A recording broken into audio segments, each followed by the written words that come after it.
Hey, I'm Lindsay Lyman. I worked almost 12 years at Amazon and saw so many brilliant and successful overachievers burn themselves out and leave their jobs because they're so stressed and anxious. But guess what? Having a successful career does not have to be at the expense of your mental sanity and personal time. There's an easier way, and I can show you how. Let's do this. Hey y'all, how you doing? Okay, funny moment to share in my segment I used to like to call No One Cares About Your Kids. One of my 7-year-olds walked in as I was finishing going to the bathroom and she goes, "Mom, you have a shaky bum." It still makes me laugh. I was like, "Thanks, kid. One day you will too." Kids, they keep you humble. Today's topic comes as I was speaking with one of my clients who's an amazing human being, and she kept talking about how she continues to see people in the workforce right now really, really struggling with ambiguity.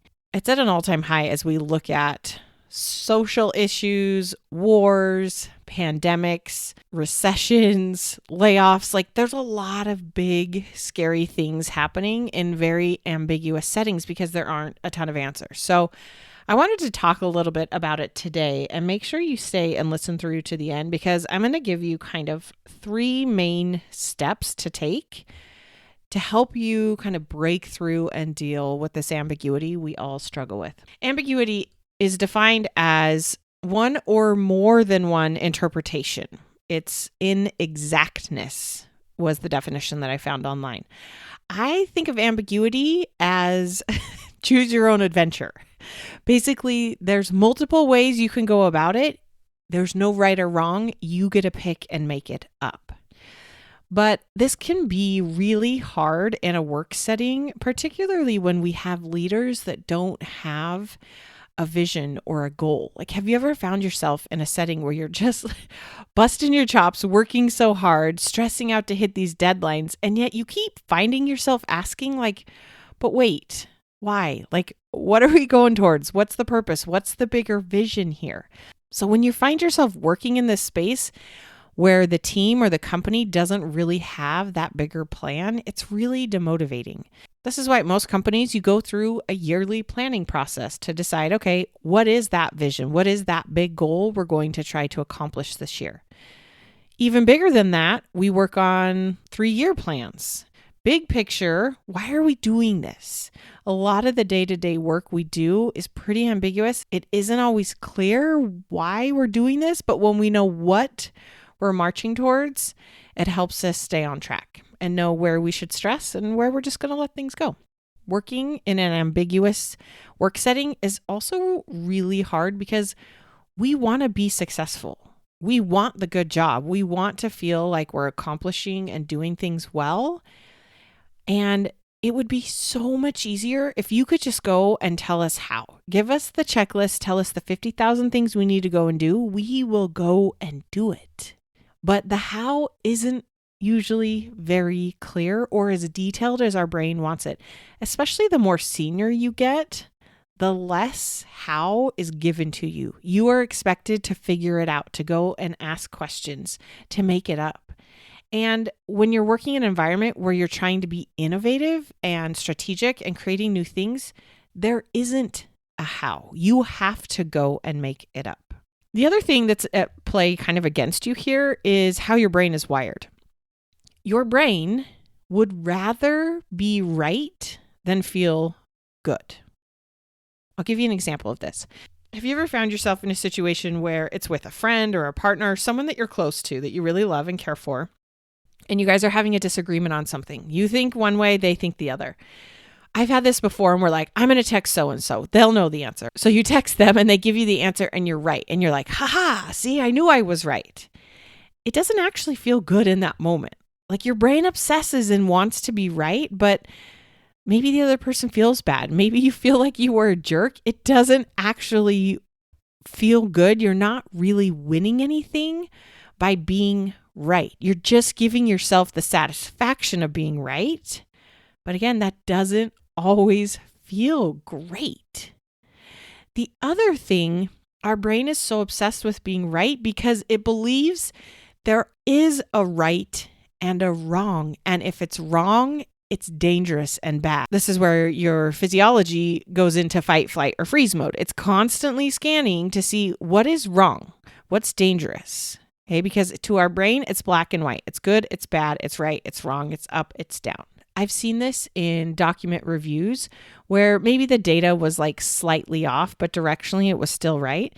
Someone will inevitably make a comment, show their intelligence, tell the doc writer why they're wrong, how to fix it.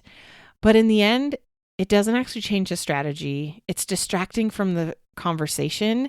And yes, that person may be right in calling out the data point is wrong, but if it's not actually serving the purpose, it doesn't feel good. And then if you're the person calling that out, it looks like you're just trying to be arrogant or boastful or trying to put this person down. It doesn't actually accomplish what you want to do.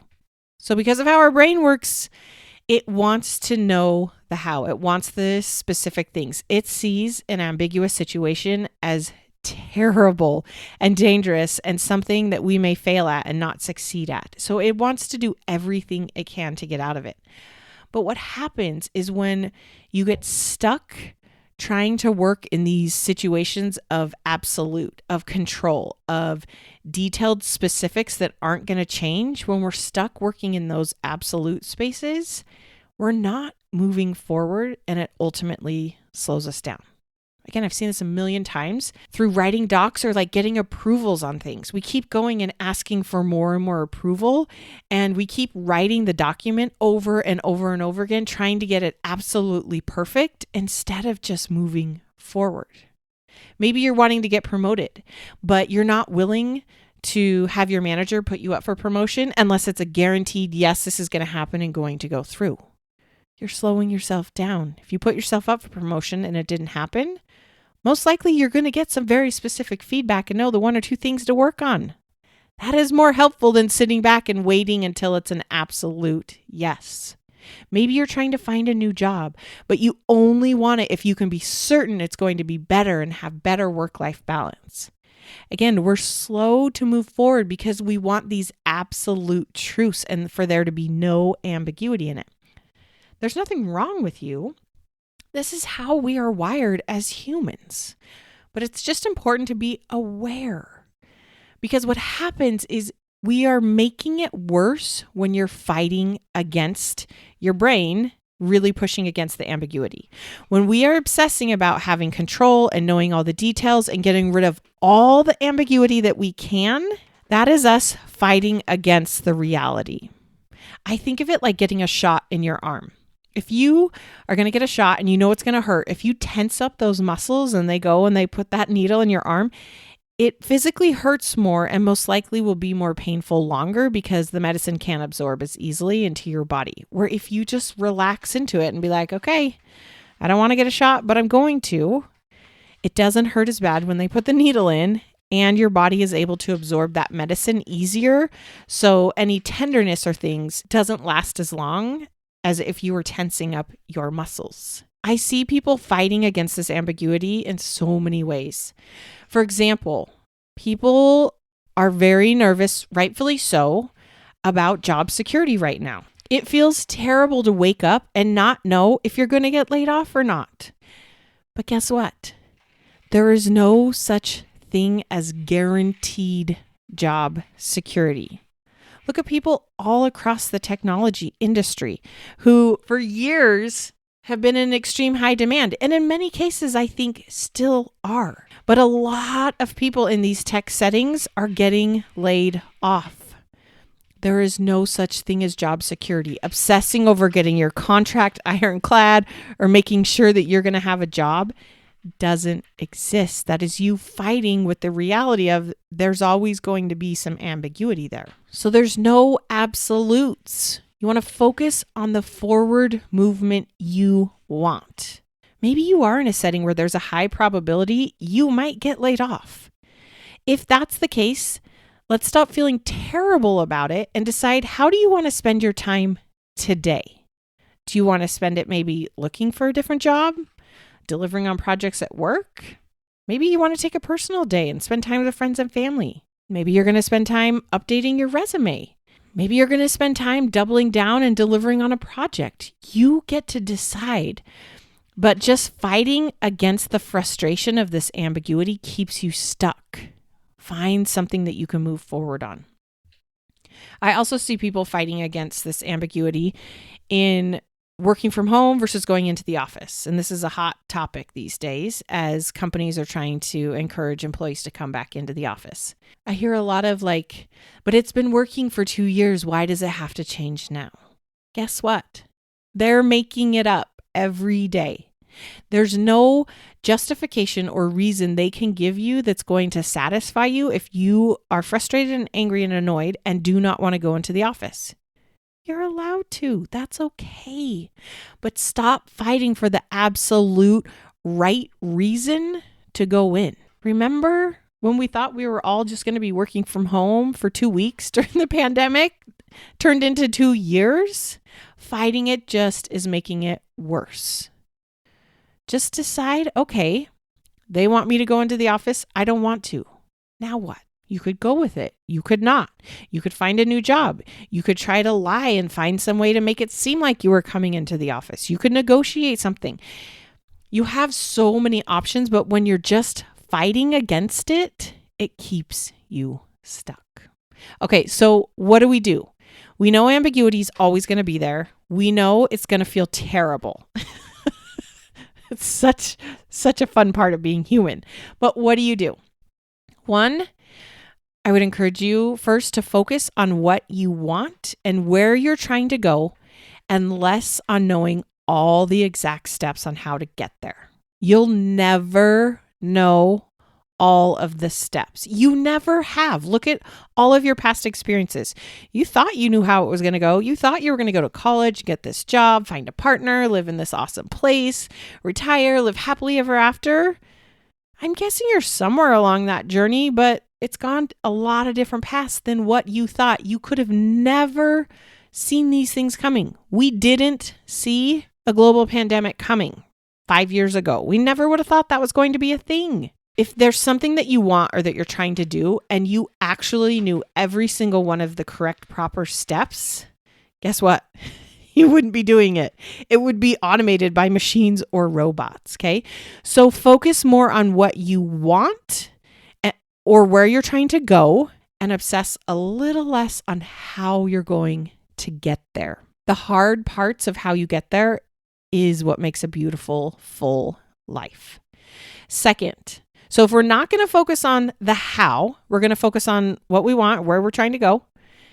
What you should focus on is the one next thing. Okay, so if you're worried you're going to get laid off, what's the one next thing you could do to prepare for it to happen? Maybe you're going to update your resume. Maybe you're going to go update LinkedIn and connect with people that are in your coworkers. Maybe you're going to make sure you don't have personal information on your computer. Maybe you're going to focus on over-delivering at work. Whatever it is, there's no wrong answer, but focus on the big picture. What do you want? You want employment. You want to get a paycheck. You want to feel appreciated and valued.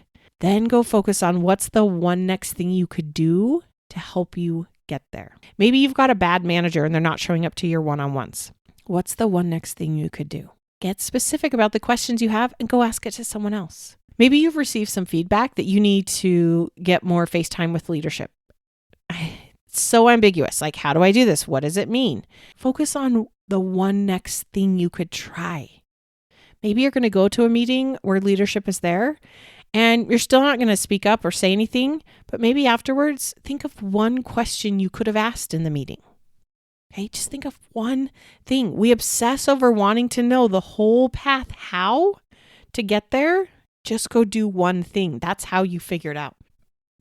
And my third recommendation, learn to play in the gray. Things are not black and white. Things are not right and wrong. I think of this in terms of like how we watch entertainment. It's always like there's a good person and a bad person. But guess what? People are not good or bad. Things are not 100% right and 100% wrong. It's all very complicated because there is more than one way to do things. Play in the gray. Go have fun. Try things. Try the one next thing. And if it didn't work, go try the one next thing after that. Stay focused on what it is you're trying to get to and go play and figure out how do you get there. Things are ambiguous because everyone is making it up as they go. So go make it up in a way that makes it fun and lets you be the type of person you want to be. All right. You're amazing humans. Thanks for being here. You got this. We'll talk soon. If what you're learning from this podcast is helping, this is just the beginning. Each week, I offer a limited number of coffee chats so that you and I can connect one-on-one and talk specifically about what's going on for you. You'll leave this call feeling more hopeful and motivated, but I'm also going to teach you a few things to try right away to get unstuck. Space is very limited and these are free, so grab your spot before they're gone. Click the link in the show notes or go to lindsaylymancoaching.com/chat and sign up today. You got this.